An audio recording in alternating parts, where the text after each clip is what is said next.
नमस्कार दोस्तों, आपके अपने कांत क्लासेस 2.0 चैनल पर हार्दिक स्वागत है। साथियों, आज हम आपके लिए मैथमेटिक्स के 30 प्रश्न लेकर आए हैं और साथियों ये वो प्रश्न हैं जो 2022 भर्ती परीक्षा के जो प्री पेपर हुआ था उसमें पूछे गए थे। इससे पहले दोस्तों हमने जो हिंदी है, इसके अलावा साइको है साथियों, और ईवीएस मतलब पर्यावरण अध्ययन के 30 प्रश्न हमने करवा दिए हैं। और जिस भी साथी ने वो नहीं देखे तो प्लेलिस्ट में जाकर देख लें। प्रीवियस पेपर की हमने प्लेलिस्ट बना रखी है ओल्ड पेपरों की, तो वहाँ आपको उपलब्ध हो जाएगी। तो जिस भी साथी नहीं देखे तो प्ले लिस्ट में जाकर देखें और किस किस तरह के प्रश्न मैथमेटिक्स में पूछे गए थे उन सभी का हम व्याख्यात्मक एवं लॉजिकल तरीके से एनालिसिस करेंगे। तो साथियों, जो हमारा पहला प्रश्न है उस पर चलने से पहले दोस्तों मैं आपको बता दूं, जिस भी साथी ने हमारे चैनल को अब तक ज्वाइन नहीं किया है तो चैनल को ज्वाइन कर ले साथियों और बेल आइकन को प्रेस कर ले। हम इससे संबंधित वीडियो आपके लिए लेकर आते रहेंगे। हम रीट 2025 जो फरवरी में एग्ज़ाम होने वाली 27 फरवरी को, उसकी साथियों प्रीवियस पेपर के माध्यम से तैयारी करवा रहे हैं। तो जिस भी साथी ने चैनल ज्वाइन नहीं किया है तो चैनल को आज ही ज्वाइन कर लें और साथियों वीडियो अच्छी लगे तो वीडियो को लाइक करके ज़रूर जाएँ। तो साथियों, जो 2022 भर्ती परीक्षा में पहला प्रश्न आया था वो अभाज्य गुणनखंड से संबंधित पूछा गया था गणित में। तो इसमें पहला प्रश्न है, निम्नलिखित में से कौन सा संख्या जो है 420 संख्या है, इसका अभाज्य गुणन क्या है? ये कौन सा संख्या 420 का अभाज्य गुणनखंड है? तो साथियों, इस प्रश्न को दो तरीके से कर सकते थे। इसमें लॉजिकल तरीके से देखा जाए तो अभाज्य गुणनखंड संख्या पूछी है, तो इसमें जिस संख्या में अभाज्य संख्या है वही प्रश्न वही ऑप्शन हमको करेक्ट करना है। तो इसमें अगर देखा जाए तो 15 साथियों एक अभाज्य संख्या नहीं है। इसमें अगर देखा जाए बी ऑप्शन में तो इसमें 21 एक अभाज्य संख्या नहीं है और इसमें साथियों 6 एक अभाज्य संख्या नहीं है। अगर हम मल्टीपल के हिसाब से करेंगे तो साथियों इनका मल्टीपल सबका 120 बनेगा, लेकिन हमको अभाज्य संख्या के हिसाब से देखना है तो इसका जो करेक्ट उत्तर होगा वो डी ऑप्शन होगा। और इसका हम 420 का अभाज्य गुणनखंड ऐसे भी निकाल सकते हैं। अगर देखा जाए तो 2 का दिया इसमें तो 21 बना, फिर 2 का दिया, फिर कितना बना साथियों, 2 एकम 2 और 105 बन गया। इसके बाद 3 का दिया, 3 तिया 9, 3 पंजा 15, 35 बना, फिर 5 का दिया, उसके बाद में 7 बना, 7 का दिया, 1 का बना। तो इस तरह भी इनके अभाज्य गुणनखंड काट सकते हैं साथियों और इसको लॉजिकल तरीके से भी निकाल सकते हैं। तो इसका जो सही उत्तर है वो है D option is the correct answer. बढ़ते हैं नेक्स्ट प्रश्न पर। अगला जो प्रश्न है साथियों वो लैसे मैसे से संबंधित प्रश्न बना है। प्रश्न है, निम्न किन्हीं दो संख्याओं का लघुत्तम 60 है और में से महत्तम समवर्तक 5 है, तो निम्न में से वह संख्या कौन सी होगी? तो हमको संख्या बतानी है, वो दो संख्या कौन सी होगी जिसका लय से साथियों 60 हो और में से जो एचसीएफ है वो कितना होना चाहिए, 5 होना चाहिए। तो इसको अगर हम देखें तो लॉजिकल तरीके से साथियों ऑप्शनों से इनको हल करेंगे। तो साथियों, जो सी ऑप्शन है इसका अगर हम देखें तो 5 एक ऐसी संख्या है जो हमारा में से है, इसका भाग दोनों संख्याओं में जा रहा है। इसके अलावा साथियों और जो संख्या है इसमें 5 का प्लस इंटू में 2 का भाग जाएगा, इसमें भी 5 का और 2 का जाएगा और इसमें साथियों 5 का जाएगा। लेकिन इसका जो एचसीएफ है वो 5 होगा, लेकिन एलसीएम साथियों 5 नहीं होगा, इसलिए डी ऑप्शन नहीं होगा, सी ऑप्शन इसका करेक्ट आंसर होगा। ठीक है, तो बढ़ते हैं नेक्स्ट प्रश्न पर। अगला जो प्रश्न है साथियों वो पूछा गया था, यदि 1:5:7 का परपद 35 है, तो इसमें परपद बताया है 35 और उसका पूर्व पद पूछा है। तो साथियों परपद और पूर्व पद क्या होता है इनका पता होना चाहिए। परपद का मतलब होता है साथियों बाद वाला पद और पूर्व पद का मतलब होता है पहले वाला पद। तो पहले वाला पद का मतलब 5 की वैल्यू पूछी है साथियों और 7 की वैल्यू दे रखी है। 7 की वैल्यू कितनी है, 35 है साथियों। 7 को कितना गुना है, 5 गुना है। तो 5 का हम 5 गुना करेंगे तो कितना बनेगा साथियों, 25। तो इसका जो करेक्ट आंसर होगा वो होगा 25, A is the correct answer. तो ऐसे इसको हम हल कर सकते हैं। आपको बस ये पता होना चाहिए पूर्व पद का मतलब क्या होता है, पहले वाला पद, और पर पद का मतलब क्या होता है साथियों, बाद वाला पद। और बाद वाले पद की इसमें वैल्यू 7 की वैल्यू कितनी दे रखी है, 35। तो 5 की वैल्यू हमको इसमें निकालनी थी। तो ए जो ऑप्शन है इसका करेक्ट आंसर होगा। बढ़ते हैं नेक्स्ट प्रश्न पर। अगला है जो साथियों वर्क से संबंधित प्रश्न है हमारा। 4 आदमी एक काम को 20 दिन में पूरा करते हैं, तो 10 आदमी उसी काम को कितने दिनों में पूरा करेंगे? 2 दिन में करेंगे, 8 दिन में करेंगे, 12 दिन में करेंगे, 50 दिन में करेंगे।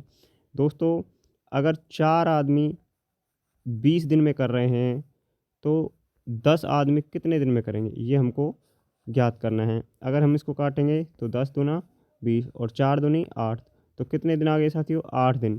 ठीक है, इसमें एम डी एच वाला सूत्र लगेगा साथियों, एम डी एच बटे वर्क बराबर एम डी एच बटे वर्क।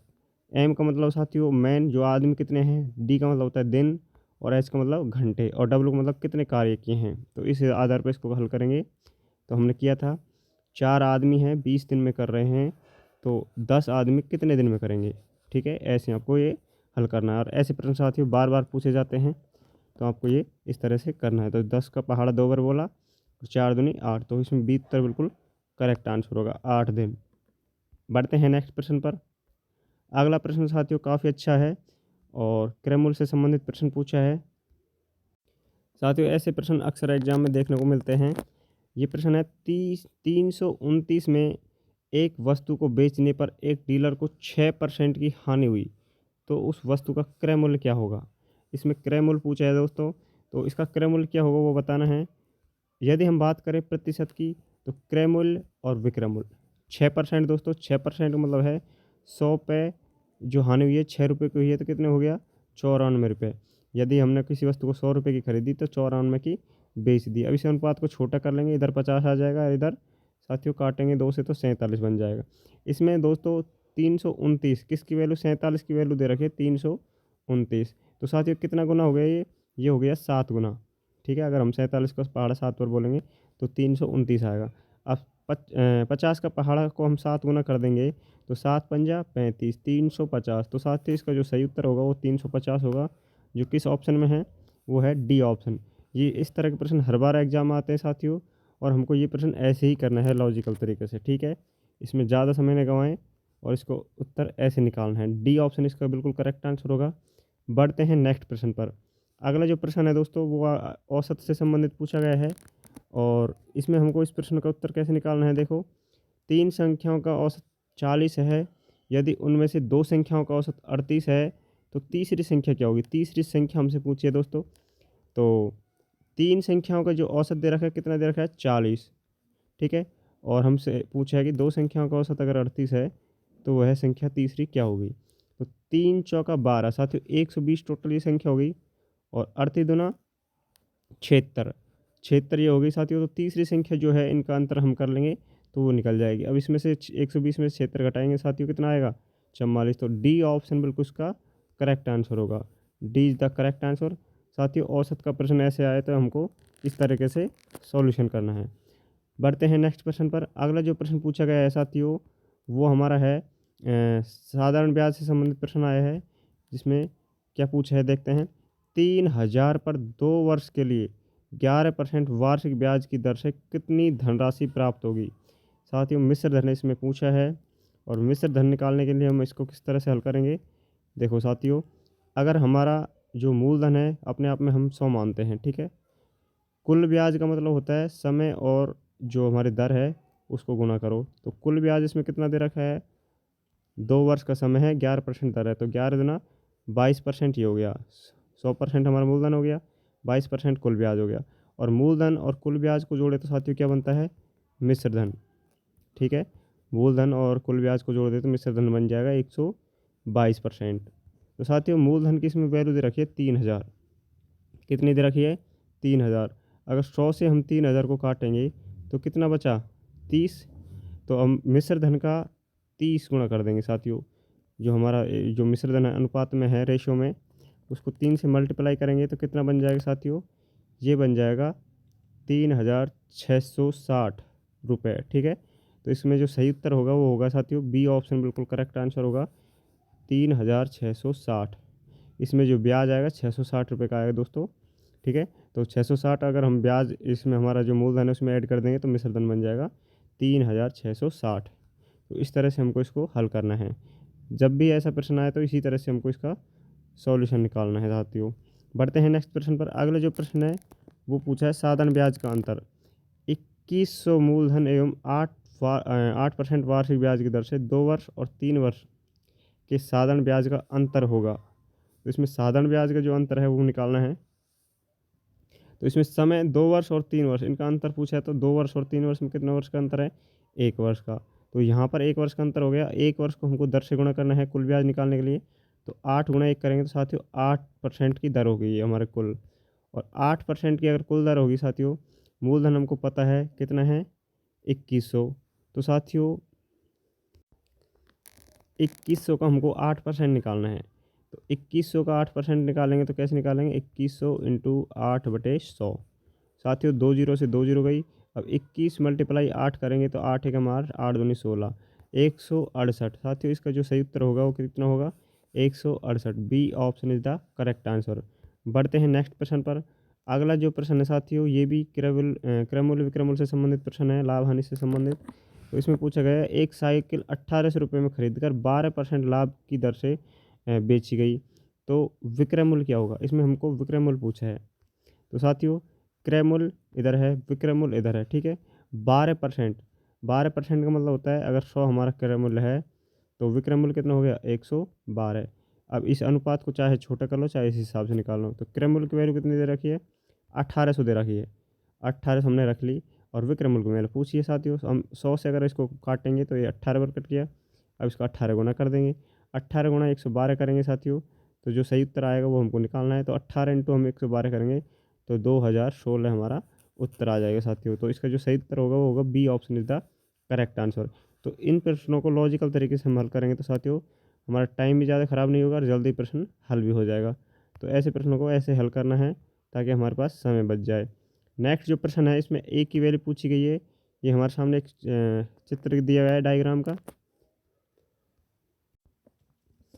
ऐसे प्रश्नों को साथियों हमको एक तरह से कोण के आधार पर करना है। तो इसमें जो साथियों शीर्ष अभिमुख कोण है ये 90 है, तो ये वाला भी 90 हो जाएगा। तो यहाँ पर 90 हो गया। ये 40 का है शीर्ष अभिमुख, तो इसका ये 40 हो जाएगा दोस्तों। तो ये अगर हम देखें तो अब ये वाली अगर रेखा की हम बात करें साथियों ए डी वाली रेखा की, तो ये एक पूरा कोण अगर 180 डिग्री का है, इसमें 90 ये है, 40 ये हो गया। तो 90 और 40 100 कितना होता है साथियों, 30 होता है। अब टोटल 180 है और 130 हमको निकल गया। जो बचा हुआ शेष है ये टोटल कितना है साथियों, 50 का है।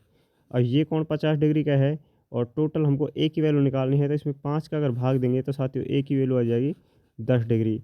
तो इस तरह के कोण को हमको ऐसे निकालना है साथियों। तो ये प्रश्न पूछा गया था, इसका जो सही उत्तर होगा वो होगा 10 डिग्री, ठीक है। तो हमने कैसे निकाला है दोबारा देख लेना साथियों। इन प्रश्नों को बिल्कुल आसानी से हम हल कर सकते हैं।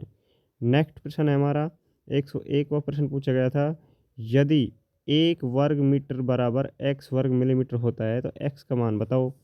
इसमें x की वैल्यू पूछी गई है दोस्तों।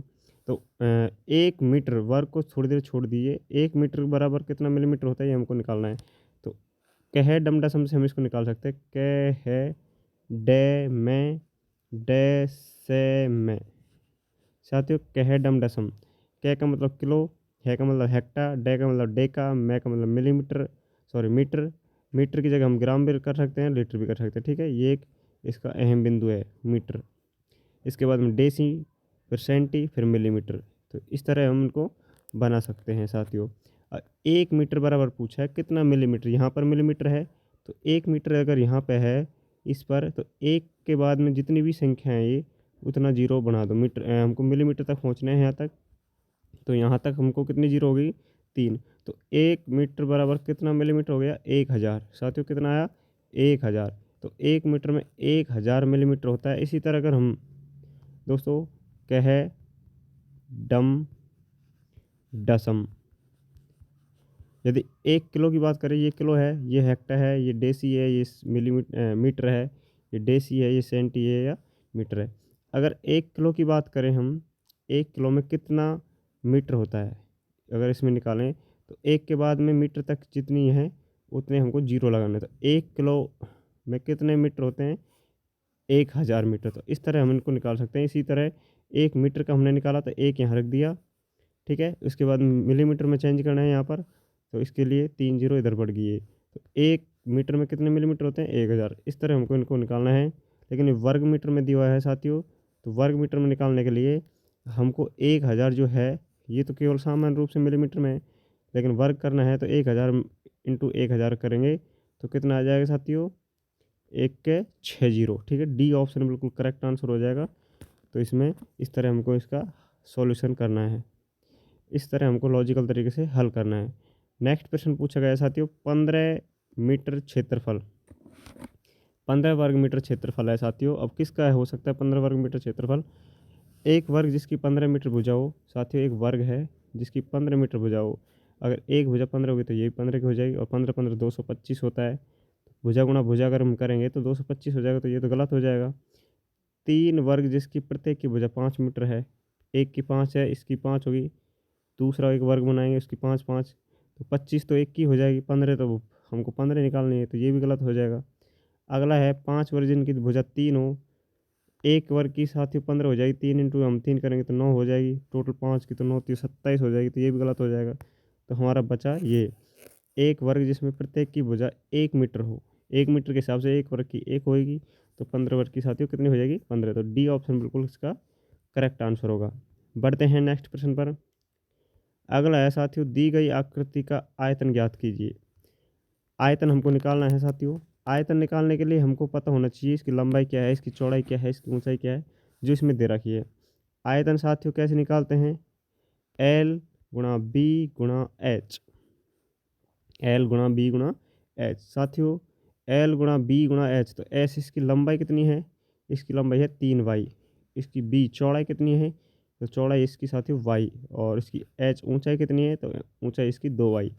तो साथियों पहले हम हमारे जो संख्या है उनको हल करेंगे। तो 3 गुणा इसको 1y मान लो, 3 एकम 3 और 3 दूनी 6, टोटल 6 हो गए संख्यात्मक रूप से। अब y को मल्टीप्लाई करने के लिए साथियों y को जोड़ते हैं। एक वाई ये हो गया, एक वाई ये हो गया, एक वाई ये हो गया, टोटल कितने वाई हैं 3। तो वाई की घात कितने हो जाएगा 3, तो 3y³ साथियों इसका जो सही उत्तर होगा 6y³। ठीक है, 3 दूनी 6 हो गया ना, 3 दूनी 6y³। तो B option is the correct answer. साथियों अगर वीडियो आपको अच्छी लग रही हो तो वीडियो को लाइक करें, और चैनल पर अगर हमारे साथ पहली बार आए हो तो चैनल को सब्सक्राइब करना ना भूलें। यहाँ पर आपको जितने भी प्रीवियस पेपर है साथियों, मैथमेटिक्स है, हिंदी है, साइको है, सबके प्रीवियस पेपर आपको यहाँ पर उपलब्ध कराए जाएंगे। और रीट L1 हो या L2 हो साथियों, दोनों लेवल के यहाँ पर प्रीवियस पेपर को व्याख्यात्मक एनालिसिस करवाया जाएगा। तो जो साथी हमारे साथ पहली बार जुड़ा है तो चैनल को सब्सक्राइब कर ले, बेल आइकन को प्रेस कर ले, और वीडियो अच्छी लगे तो वीडियो को लाइक ज़रूर करें। यहाँ पर हमने प्रीवियस पेपर के लिए हमने टेस्ट सीरीज़ शुरू कर रखी है। तो जितने भी 2011 से लेकर अब तक प्रीवियस पेपर प्री एग्ज़ाम हुई है 2022 तक, तो उन सभी का हम व्याख्यात्मक एनालिसिस करेंगे, चाहे वो कोई भी सब्जेक्ट हो, कोई भी भाषा हो। L1 L2 दोनों के लिए महत्वपूर्ण क्लास है साथियों, प्री एग्ज़ाम के लिए भी। उसके बाद हम टेस्ट मेन जो सीरीज़ है, टेस्ट सीरीज़ मेंस एग्ज़ाम के लिए भी शुरू कर देंगे। तो जो साथी हमारे साथ पहली बार जुड़ा है तो चैनल को ज्वाइन करना ना भूलें। और साथ ही वीडियो अच्छी लगे तो कमेंट करके ज़रूर जाना, अगर वीडियो आपको अच्छी लगी हो तो कमेंट करके बताएं। अगला है हमारा प्रश्न पूछा गया था, एक शिक्षण विधि से संबंधित प्रश्न है ये। संगीत मानव के अवचेतन मन का अंक गणित संख्याओं से संबंधित एक आधुनिक गुप्त व्यायाम है। यह कथन गणित के किस मूल्य से संबंधित है? तो इसमें बौद्धिक मूल्य है, सांस्कृतिक मूल्य है, कलात्मक मूल्य है, या सामाजिक मूल्य है? तो इसका साथियों जो सही उत्तर है वो हमको बताना है। तो इसमें अंक गणित संख्याओं का जो संबंधित है ना, आधुनिक गुप्त व्यायाम हो रहा है, तो ये बौद्धिक साथियों, बौद्धिक जहाँ भी बुद्धि का इस्तेमाल हो रहा है तो बौद्धिक मूल्य माना जाएगा। ए ऑप्शन बिल्कुल करेक्ट आंसर। बढ़ते हैं नेक्स्ट प्रश्न पर। साथियों अगला हमारा जो प्रश्न है वो पूछा गया है RICE। RICE एक समचतुर्भुज है, इस आकृति में परिमाप पूछा है साथियों। जो समचतुर्भुज है उसका परिमाप। तो दोस्तों समचतुर्भुज में जो भुजा है ये सभी क्या होती हैं? समान होती हैं, बराबर होती है। एक तरह से हम इसको सभी भुजाएं समान होती हैं, जितनी लंबाई है एक भुजा की वो सभी क्या होती है? समान होती है। अब इस एंगल को पकड़ के हम इस सवाल को हल कर सकते हैं। दोस्तों ये 12 की है, ये 5 की है, तो ये कितनी की होगी? 13 की होगी, क्योंकि 12 13 5 एक ट्रायंगल बनता है। अगर हम इसको कर्ण मान लें तो ये आधार स्क्वायर 12 का स्क्वायर प्लस 5 का स्क्वायर बराबर कर्ण हो जाएगा। साथ ही हमारा कर्ण आ जाएगा। तो 12 का 144 होता है और 5 का 25 होता है, टोटल जोड़ेंगे तो 169। और 169 किसका वर्ग है साथियों? 13 का। तो 13 का ये हो गया, 13 की भुजा ये होगी, 13 का ये होगी, तो 13 चौका 52। तो इसका जो परिमाप आएगा साथियों कितना हो जाएगा? 52। तो इस तरह हम इसके परिमाप को निकाल सकते हैं। तो इसका जो करेक्ट आंसर है साथियों, C option is the correct answer, 52। बढ़ते हैं नेक्स्ट प्रश्न पर। अगला प्रश्न साथियों शिक्षण विधि से संबंधित है, वो है नेक्स्ट हमारा प्रश्न है दोस्तों, गणित सभ्यता एवं संस्कृति का दर्पण है, यह कथन किसने दिया?